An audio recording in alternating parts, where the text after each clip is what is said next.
शहर में मौत का रक्स करती ये बिजली की तारें और मुंतहिब अवामी नुमाइंदों की बंदर टपोशियां किसी बड़े हादसा का पेशहमा साबित हो सकती हैं। आवाम की तरफ से बार बार याद दहानी के बावजूद मुंतहिब अवामी नुमाइंदों के सरों पर जूं तक न रेंगना शहरियों की परेशानी में मजीद इजाफा का बायस बन रही है। जलालपुर जटा के मोहल्ला कादर कॉलोनी में बिजली की तारें इस हद तक लटक रही हैं कि इसे बच्चे भी बआसानी पकड़ लें, जबकि इससे भी खौफनाक अमर यह है कि कई जगहों पर बिजली की तारें नंगी हैं और तो और तारों के बनने वाले बड़े बड़े गुच्छे भी खौफ की अलामत बन चुके हैं। अब तो इन गलियों से गुजरते हुए भी आवाम खौफ में मुब्तला होते हैं कि कहीं अचानक इनकी हंसती मुस्कुराती जिंदगी का चिराग गुल न हो जाए। अवामी नुमाइंदों को चाहिए कि वो मोहल्ला कादर कॉलोनी की इन गुंजान गलियों का खुद विजिट करें ताकि शायद उन्हें अवामी मुश्किलात का एहसास हो। अवामी हलकों ने मुतालबा किया है कि अपनी कुर्सी पक्की करने के लिए दरबदर की ठोकरें खाने की बजाय कम अज कम अवामी जलालत का भी एहसास करे और अपने किए हुए वादों की पासदारी करे, वगरना अवाम आने वाले आम इंतखाबात में बदला लेना भी जानते हैं और एहतजाज करना भी। प्रिंट शाहिद भुट्टा,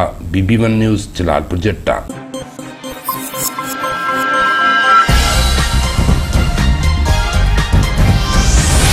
जलालपुर जट्टा की मुमताज